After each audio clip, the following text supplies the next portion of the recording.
Hi, my name is Ginny from Ginny Coppenhall Photography, and this is my very first photography challenge as part of the Digital Dukes Creative Homework Programme. So my series of 8 photography challenges is called Eat, Sleep, Create, Repeat, because when we're staying at home a lot it can feel a little bit like we're on a loop, but everybody's going to get something a little bit different out of these challenges. But for many it'll be some much needed creative inspiration, some ideas. And these challenges are designed to be done at home with any kit, including smartphones. So the other people might choose to focus on capturing eye-catching images and brushing up on photography skills or learning new tips and techniques, and I will be sharing those through the challenges too. For other people it might be about connecting with people in your family if you do them as a team, these challenges, or connecting with people online, say other people doing the challenge at the same time. And do share your photos, I'll tell you how in a minute, and you can see how other people have interpreted that, so it could be a brilliant chance to connect. And for all of you, hopefully it'll be a way of documenting these very strange times that we're living in at the moment, because all the challenges involve reflecting what's going on in your life a little bit in some ways through each challenge. So what are the ways that you can share your photos with us? And we do strongly encourage it. One of the best ways is probably through the Facebook page at Dukes Lancaster. So each week we're going to post the challenge video, and then underneath you'll have the comments, so you can share your photographs within the comments, and that's at Dukes Lancaster, as I say. And we will I'll be popping in regularly to check what's going on, have a look at your photos. You can ask me questions too. You can also tag the Dukes Lancaster on Instagram, that's their handle, or at Dukes Theatre on Twitter. You can also, or we encourage you to also, email your photographs to tom@dukeslancaster.org.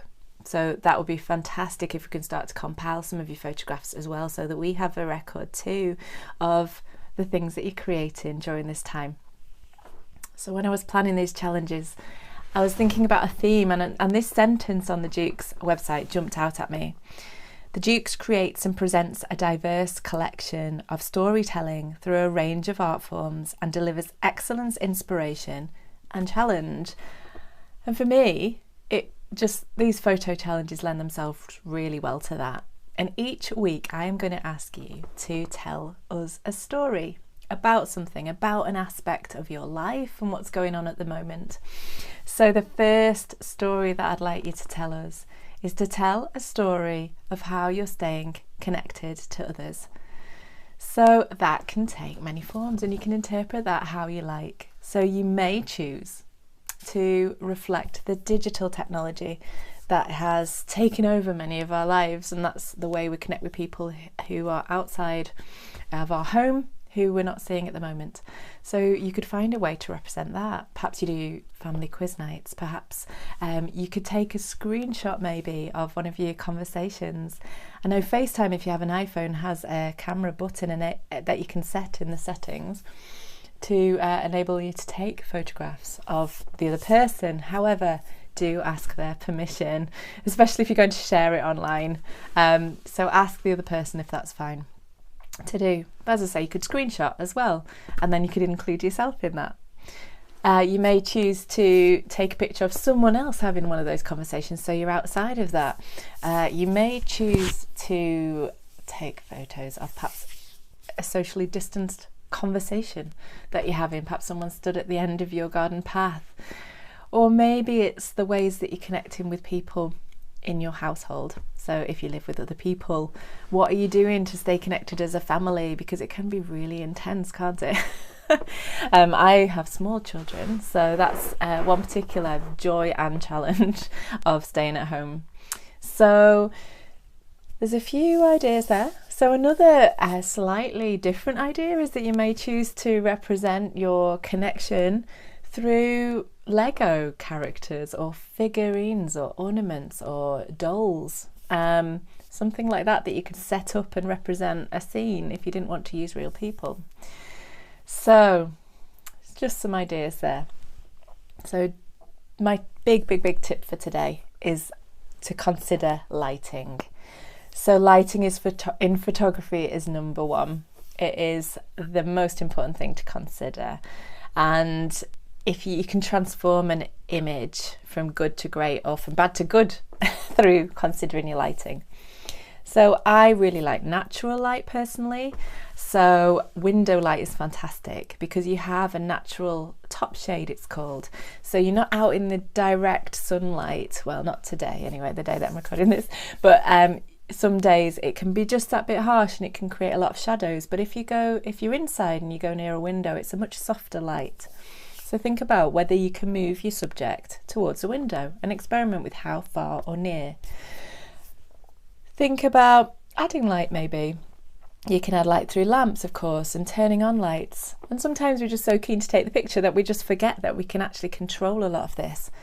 We also have flash on our cameras, and I would say maybe as a last resort, because flash can be quite harsh, especially if we don't have the ability to move it. It's in a fixed position. So think about that, but experiment and see what happens. Another cool tip that I want to show you. So whenever I do workshops or do online challenges, one of the first things I always teach is this. Ignore the mess in my room. If you're using a smartphone, if you tap on your screen, you'll probably see a square of some description. And that square is where you want to focus. So if I wanted to focus on that picture there, I would tap the screen on that picture. It would focus it for that, so it would make that particular area of the picture sharpest, and the others may be a bit blurry depending on the setup. But also what you'll see is a little sun or maybe a light bulb or something like that you can grab and move up and down and affect the brightness of your image. So there's two things. It'll focus it when you tap, and it'll also adjust. You can also adjust the brightness, and that's a great little tip. I would say, again, only use that if you've tried to influence the lighting yourself within the room and you just need a little bit of a boost or to bring it down a bit, then that's there for you. So have a play with that. So if you're using a DSLR and you're starting to experiment with manual settings, obviously you'll know about affecting the exposure. But as I say, that's a great easy tip for smartphones too. So we can't wait to see images. If you've forgotten how to share or the different social media handles, then they're going to be on the final slide after I've stopped talking, so you can take a note or a screenshot of those as well. Have fun.